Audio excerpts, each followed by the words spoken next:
नमः ओं विष्णुपदाय श्रीरूपा प्रियात्मने श्रीमते भक्ति स्वरूप तीर्थ गोस्वामी इति नामिने भगवद्वाणी सुधा प्रचारे मुदित आत्मने वात्सल्यमय शीलेना सर्वानंद विधायिने। नमः ओं विष्णुपदाय कृष्णपृष्ठाय भूतले श्रीमते भक्ति वेदांत स्वामी इति नामिने नमस्ते सरस्वती देवी गौरवाणी प्रचारिणे निर्विशेषाय शून्यवादी पाश्चात्य देशे तारिणे। हरे कृष्णा। चतुश्लोकी भागवतम श्लोक नंबर 2। ऋते अर्थम यत् प्रतीयेता न प्रतीयेता च आत्मनि तद विद्यत आत्मना मायम यथा भास्यता तमा। SB 2.9.34। भगवान कहते हैं कि हे ब्रह्मा, जो भी चीज़ तुम देख रहे हो, जो मैनिफेस्ट होती है, जो प्रकट होती है, जो ऐसा लगता है देखकर कि ये मेरे बिना है, माने जिसमें मेरा कोई एग्जिस्टेंस नहीं है, अगर तुम्हें ऐसा प्रतीत होता है तो ये समझो कि ये बस मेरी माया है, इल्यूज़न है। जबकि वो ऐसे लगता है जैसे कि रियलिटी है, लेकिन एक्चुअली में ये क्या है, बस एक रिफ्लेक्शन है, एक डार्कनेस है। तो भगवान यहाँ अपनी माया के बारे में बता रहे हैं। तो इस वर्स में आता है एक वर्ड विज्ञानम। तो यहाँ पर विज्ञानम का अर्थ है रियलाइजेशन। इसके प्रीवियस वर्स में भी भगवान ने श्लोका में बताया था कि जो सुप्रीम रियलिटी है, श्री हरि है, वो कौन है। तो it does not lead one very easily to realization unless one becomes thoroughly acquainted with the nature of non-reality of illusion। तो जब तक हम माया को नहीं समझ लेते, हम भगवान को भी नहीं समझ पाएंगे। उनकी शक्ति को समझना ज़रूरी है। तो जो भगवान श्री हरि हैं, वो कौन है? वो शक्तिमान है। वो शक्तिमान है क्योंकि उनके पास ही शक्तियाँ हैं। भगवान की जो स्पिरिचुअल सुप्रीम शक्ति है, वो कौन है? वो माया है, योग माया, पराशक्ति। योग माया के 3 फीचर्स हैं। एक तो स्वरूप शक्ति, कॉन्स्टिट्यूशनल, दूसरी मार्जिनल तटस्थ शक्ति, तीसरी बहिरंगा शक्ति। स्वरूप शक्ति क्या है? वो है अंतरंगा शक्ति, इंटरनल पोटेंशियल, माने चित शक्ति। और तटस्थ शक्ति जो है अणु है, एटमिक है इन नेचर, वो उसके अंदर थोड़ा स्पिरिचुअल पार्ट भी है और थोड़ा मटेरियल पार्ट भी है। तो वो तटस्थ शक्ति है। Minute separated particle of Lord's body, यानी भगवान का एक पार्ट है और वो बड़ा ही छोटा ही इन साइज है, तो वो एक माइन्यूट सेपरेटेड पार्टिकल है। और जो बहिरंगा शक्ति है वो क्या है? वो छाया है, चित शक्ति की छाया है, योग माया की छाया है, शैडो ऑफ अंतरंगा शक्ति। जो भगवान की पराशक्ति है, अंतरंगा शक्ति है, जिसको हम चित शक्ति भी बोलते हैं, उसकी जो छाया है वो कौन है? बहिरंगा शक्ति। इसके बारे में तो हम लोग ने पहले भी पढ़ा है कि जो चित शक्ति है वो राधा रानी है। राधा रानी ही योग माया है। योग माया से की जो शैडो है वो कौन है? अंतरंगा शक्ति, महामाया, जो इस संसार को चलाती है। जैसे देवी दुर्गा महामाया है, तो द अंतरंगा, तटस्थ और बहिरंगा को हम योग माया, जीव माया और गुण माया भी कहते हैं। बहिरंगा शक्ति को गुण माया क्यों कहते हैं? क्योंकि वो 3 गुणों के अधीन हमें करके रखती है। और योग माया स्पिरिचुअल शक्ति है, चित शक्ति, और जीव माया तटस्थ शक्ति है। बेसिकली जो माया है वो स्पिरिचुअल पोटेंसी को, यानी भगवान की जो स्पिरिचुअल शक्ति है, उसको ही हम माया कह के रिफर करते हैं। और लेकिन इस संसार में हम इतना ज़्यादा शैडो एनर्जी, यानी भगवान की गुण माया जो महामाया है, उसके बारे में इतना ज़्यादा बातें होती है इस मटेरियल वर्ल्ड में कि हम लोग माया का मतलब बहिरंगा शक्ति को ही बोलने लग गए हैं। बट एक्चुअली में जो शक्तिमान की माया है वो स्पिरिचुअल एनर्जी है, सुप्रीम स्पिरिचुअल पोटेंसी को ही हम माया बोलते हैं, और माया या पराशक्ति जिसको हम योग माया भी कहते हैं। तो विष्णु पुराण में आता है कि विष्णु शक्ति पराप्रोक्ता क्षेत्रज्ञ आख्या तथा परा अविद्या कर्म समज्ञा अन्य तृतीया शक्ति विष्यते। तो जो सुप्रीम पर्सन विष्णु है उनके पास पराशक्ति है, जो शक्ति सुप्रीम विष्णु जी के पास है उसको पराशक्ति बोला जाता है। और दूसरा है क्षेत्रज्ञ। क्षेत्रज्ञ कौन है? जीव शक्ति, माने हम सब जीव आत्मा, क्षेत्रज्ञ। और तीसरा है अविद्या कर्म, माने मटेरियल एनर्जी। तो श्रुति मंत्र भी इस बात को कंफर्म करता है कि मायम तु प्रकृतम विधि माये नाम तु महेश्वरम, कि माया जो है मटेरियल एनर्जी जिसको हम प्रकृति का नाम देते हैं वो फॉल्स है या टेम्पररी है, पर उसका जो बैकग्राउंड या सोर्स है माया का वो कौन है? महेश्वर, सुप्रीम कंट्रोलर भगवान श्री हरि। तो माया को कौन कंट्रोल करता है? श्री हरि करता है। तो शक्ति जिसके पास होता है उसी को शक्तिमान कहा जाता है। भगवद गीता के 7 चैप्टर में आता है कि एब्सोल्यूट पर्सन कृष्णा जो है वो जब अर्जुन को बता रहे थे कि नॉलेज ऑफ द एब्सोल्यूट क्या है, तब वो बोलते हैं कि मेरी इंटरनल और एक्सटर्नल शक्तियाँ हैं, यानी परा प्रकृति और अपरा प्रकृति। जो परा है वो है सुपीरियर योग माया, और जो अपरा है वो इन्फीरियर है यानी महामाया। तो श्री हरि क्या बोलते हैं कि जो जीव हैं वो उनके फ्रेगमेंटल एटॉमिक पार्ट्स हैं, और उसका कंपैरिजन किससे किया जाता है? आभास या रिफ्लेक्शन है, वो श्री हरि का आभास या रिफ्लेक्शन है। और श्री हरि के जो सेपरेटेड मटेरियल एनर्जी है वो क्या है? तमा यानी डार्कनेस। जो माया है वो भगवान की इल्यूजरी एनर्जी है जिसका कि 2 एस्पेक्ट है।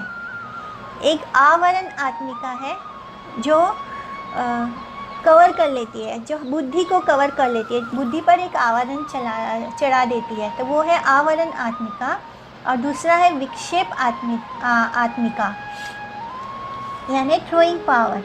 विक्षेप यानी वो हमारी सोच को पहले तो हमारी बुद्धि को कवर कर लेती है माया, आवरण कर देती है, यानी हमारी बुद्धि पर एक आवरण सा चढ़ा देती है। और दूसरा है विक्षेप आत्मिका यानी थ्रोइंग पावर जिसको बोला जाता है। जैसे जब कोई जीव आत्मा कृष्ण भक्ति से अलग हो जाता है, यानी वो भक्ति से दूर हो जाता है जब जीव आत्मा, तब जो कवरिंग पावर है माया का, जो आवरण आत्मिका है, वो उस जीव के बुद्धि को कवर कर देती है, जिससे कि वो भूल जाता है कि वो एक आत्मा है। और इस तरह वो अपनी इटर्नल रिलेशनशिप भगवान के साथ, जो उसका सनातन रिश्ता है हरि के साथ, वो उस रिश्ते को भूल जाता है कि हम उनके दास हैं। और जो माया की थ्रोइंग पावर है यानी विक्षेप आत्मिका है, वो ये इग्नोरेंस क्रिएट करती है, ये मिसकॉन्सेप्शन क्रिएट करती है कि हम माया के ही प्रोडक्ट हैं, यानी हम माया से ही बने हैं, और ये जो हमारा शरीर है ये ही मैं हूँ। मतलब पहले तो हम भूल जाते हैं कि हम आत्मा हैं, और फिर माया विक्षेप कर देती है हमारी बुद्धि को, और हम ये समझते हैं कि जो ये हमारा शरीर है ये ही मैं हूँ। तो ये शरीर तो माया का बना हुआ है, मटेरियल एनर्जी है, यानी भौतिक संसार के, भौतिक प्रकृति के चीज़ों से बना है, तो हम इसी को मैं मानने लगते हैं। इसलिए हम देखते हैं कि इस मटेरियल वर्ल्ड में हम भगवान के साथ अपने रिश्ते को टोटली भूल बैठे हैं। इसलिए हम माया के विक्टिम हैं, हम माया के हाथ का खिलौना बन जाते हैं, और इस संसार में हर वक्त दुख, तकलीफ़, डर, भय, इनसिक्योरिटी में जीते हैं, एंजाइटी में जीते हैं। और इसमें डिल्यूड होकर हम खुद को क्या बोलते हैं कि अहम ब्रह्मास्मि, यानी मैं ही सत्य हूँ। तो ये होता है मायावादी फिलॉसफी, जिसमें हम कहते हैं अहम ब्रह्मास्मि, यानी मैं ही भगवान हूँ, मैं ही सुप्रीम ट्रूथ हूँ। क्योंकि हम अपने आप को शरीर मान बैठे हैं, तो ये माया का इन्फ्लुएंस होता है। उनकी आवरण आत्मिका होती है, विक्षेप आत्मिका होती है। इन दोनों से वो हमें पूरी तरह कंट्रोल कर लेती है और हमें ये क्योंकि हम पहले भगवान को भूलते हैं और तब माया अपना खेल करती है। अगर हम कृष्ण को नहीं भूलते तो माया का ये दोनों हम पर नहीं चलता। लेकिन जब जीव आत्मा भूल जाती है, कृष्ण भक्ति से दूर हो जाती है, तब माया का खेल शुरू होता है। और मायावादी लोग बोलते हैं कि अहम ब्रह्मास्मि, यानी वो भगवान के अस्तित्व को नहीं मानते, खुद को ही भगवान मान लेते हैं और भगवान के सत्ता को ही नहीं स्वीकार करते। वो समझते हैं कि भगवान बस एक रोशनी है। वो भगवान की शक्तियों को भी अस्वीकार करते हैं और वो क्या कहते हैं कि जगत मिथ्या है, ब्रह्म सत्य है, यानी ब्राह्मण इज़ द ओनली ट्रूथ, और ये जो मटेरियल क्रिएशन है ये क्या है, ये फॉल्स है, जो कि पूरी तरह गलत है। जैसे भगवान ने गीता में अर्जुन को क्या बोला था कि मेरी जो ये माया है, इससे जो मेरी फ्री मॉडल माया है, यानी इंटरनल पर्सन जो भगवान की माया है, उससे बचना नामुमकिन है। भगवान के जो 3 गुणों के अधीन करके रखी है माया ने हमें, इसके कारण हम इस संसार को ही सत्य मानते हैं, इसी को अपना घर मानते हैं, इसी को बढ़ाने में लगे रहते हैं, घर परिवार इसी में जुटे रहते हैं। क्यों?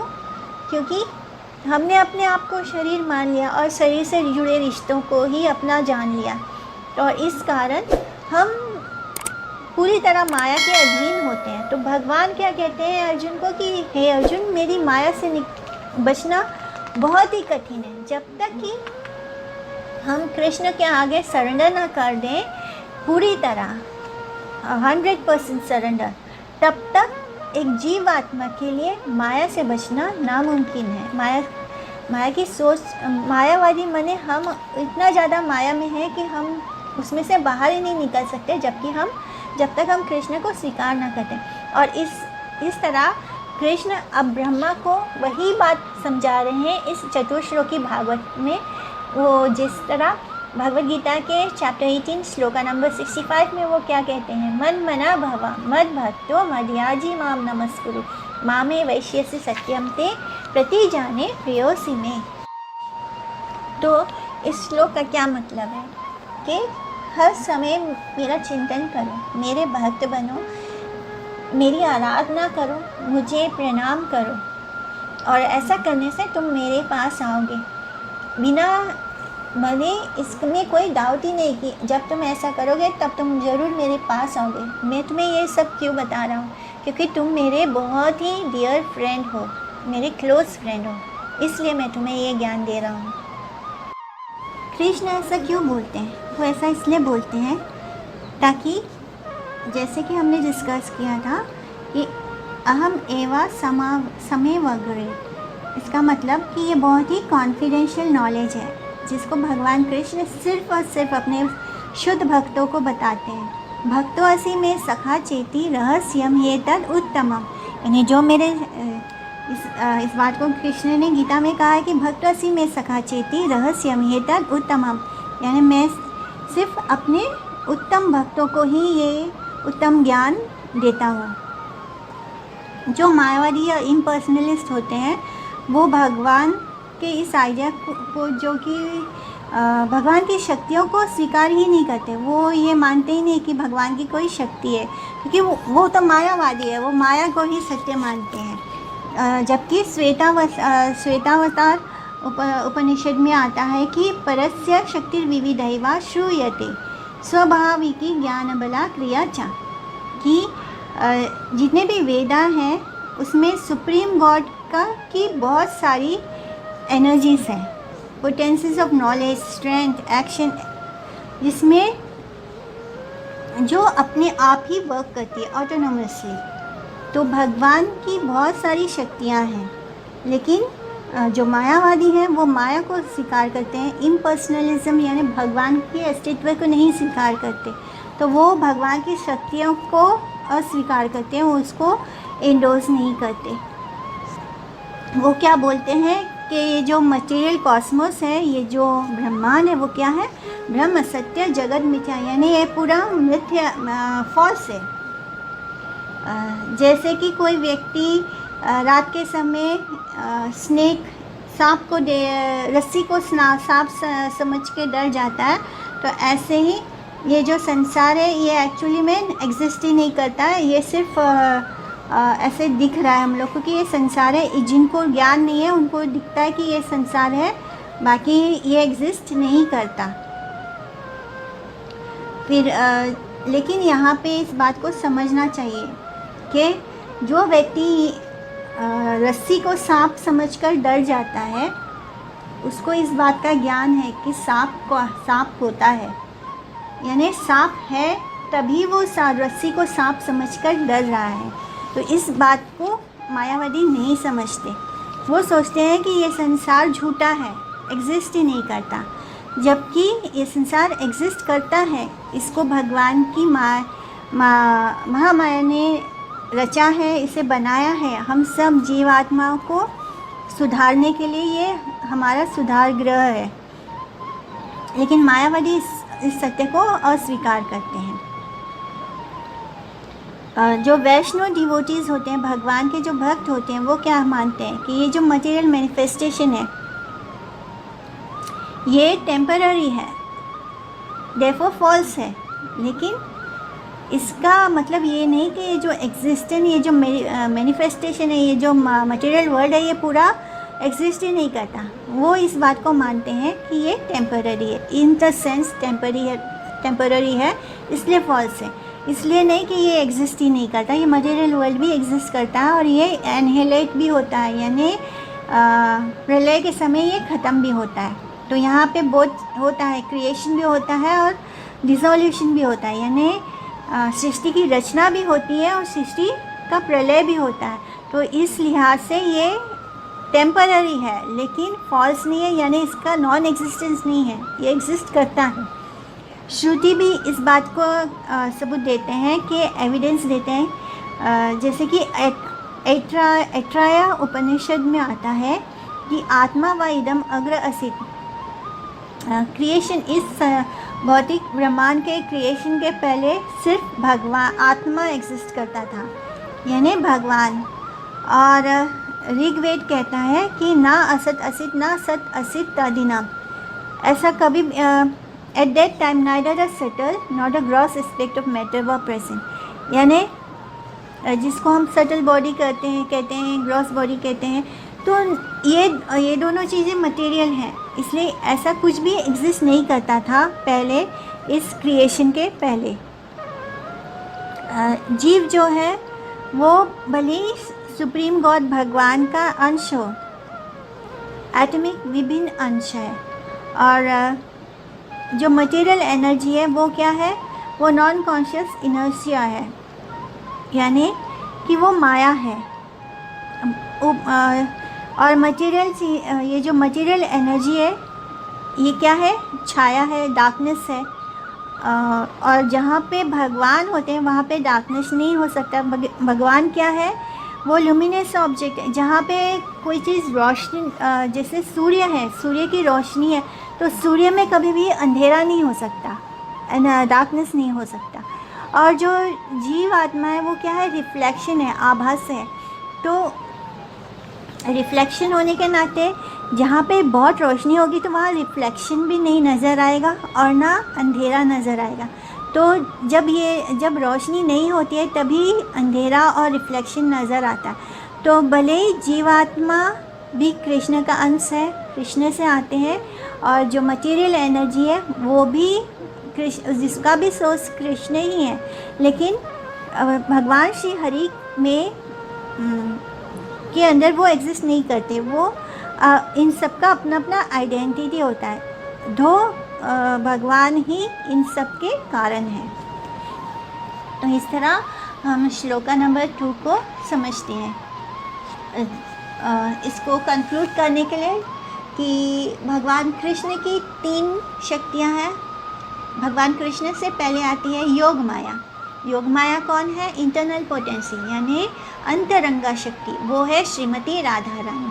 श्रीमती राधा रानी से दो एक्सपेंशन होता है।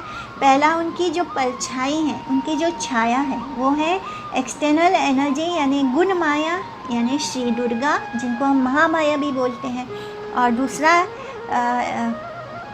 दूसरा है उनका सेपरेटेड एक्सपेंशन यानी विभिन्न अंश। वो क्या है? मार्जिनल पोटेंसी, तटस्थ शक्ति, जीव माया यानी सोल। हम सब कौन है? हम जीव माया है, मार्जिनल तटस्थ शक्ति। और जो जीव माया है वो कौन है? वो इटर्नली भगवान का सर्वेंट है, भगवान का दास है और हमेशा आनंद में रहने वाला है।